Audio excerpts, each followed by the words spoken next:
నమస్తే సార్. నమస్తే. సో, ఇప్పుడు మనం రీసెంట్‌గా చూసుకుంటే 'జూనియర్ ఎన్టీఆర్‌కి' సంబంధించి నాకు 'దేవరాజ్' నుంచి సెకండ్ సాంగ్ రిలీజ్ అయింది. అండ్ 'ప్రశాంత్ నీల్' కాంబినేషన్‌లో కూడా ఇంకో సినిమా చేయడానికి పూజ చేసిర్రు. సార్ ఓవరాల్‌గా అసలు 'ఎన్టీఆర్' సినిమాల గురించి మీ ఒపీనియన్ ఏంటి? ఎన్టీఆర్ అనేది బాగానే ఆయన పెద్ద హీరో అండి. ఇప్పుడు ఆల్రెడీ మన తెలుగు ఇండస్ట్రీలో 'త్రిబుల్ ఆర్'తో కూడా మంచి పేరు వచ్చింది ఆయనకి.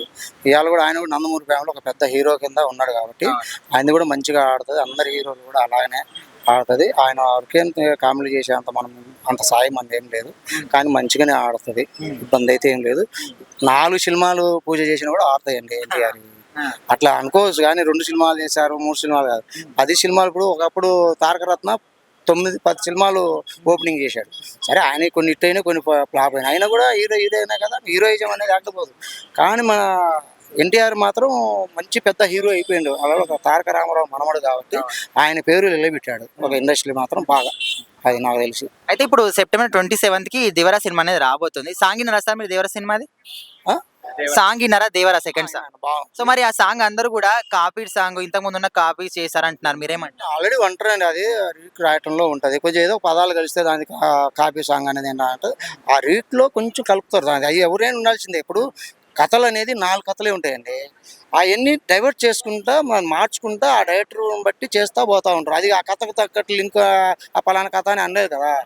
సినిమా ఇండస్ట్రీలో ఉండేది 4-5 కథలే ఉండేది. ఆ 4-5 కథలు వాళ్ళ వర్షన్లో రాసుకుంటూ వెళ్తారు. అంటే కొత్తతనం చూపించుకుంటూ వెళ్తారు కొంచెం. అదే సినిమా అంటారు దాన్ని. అది మాకు అన్న కథ చేస్తారో అన్న పాట చేసేదేముంది.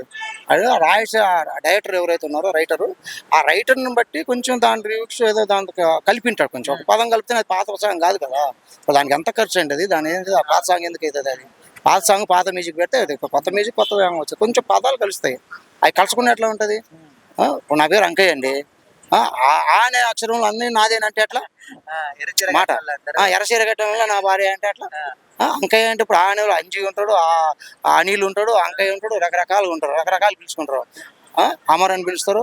అంటే ఆ పదం నాదేనండి, ఆ పదం నాదేనండి అనే దానికి లేదు కదా. నేను అనుకోదు కదా ఆడ. అది తప్పులే ఇలాంటివన్నీ అంటాం. అయితే ఈ 'దేవరా' సినిమా కావచ్చు, ఇప్పుడు 'ప్రశాంత్ నీల్' కాంబినేషన్ వచ్చే సినిమా కావచ్చు, 'త్రిబుల్ ఆర్'ని మించి ఉంటుందని మీరు అనుకుంటున్నారా? అంచనాలు పెరుగుతాయి. ఇప్పుడు ఎవరైనా సినిమాకి అంచనాలు వేసుకుంటారు. కానీ ఒక డైరెక్టర్ అయినా ప్రొడ్యూసర్ అయినా నాకు ఇంకా దాన్ని మించి రావాలని ప్రొడ్యూసర్ అనుకుంటారు, డైరెక్టర్ అనుకుంటారు, ఫ్యాన్స్ కూడా అదే అనుకుంటారు. అలాగనే అందరూ అనుకుంటాం. మనం కూడా అదే అనుకుంటాం, నేను కూడా అదే అనుకుంటాం. ఏదంటే అంచనాలు పెరగాల అనుకుంటాం కదా, తగ్గాల అని ఎవరు అనుకోరు కదా. పొలిటికల్లో కూడా నిలబడినప్పుడు నేను గెలుస్తానని జగన్ కూడా నేను గెలుస్తానని అన్నాడు కదా. అట్లాగని ఇది కూడా అంతే. ఊహలలోకి వెళ్ళిపోతున్నాం ఎవరమైనా. పొలిటికల్ అయినా సినిమా రంగం అయినా ఊహలలోకి వెళ్తాం. పవన్ కళ్యాణ్ గారి పరిపాలన ఎలా ఉందంటారు? పవన్ కళ్యాణ్ సూపర్గా ఉంటుందండి. పవన్ కళ్యాణ్ ఏంది, చంద్రబాబు నాయుడు ఏంది, బ్రహ్మాండంగా ఉంటుంది. అంతేనంటారా?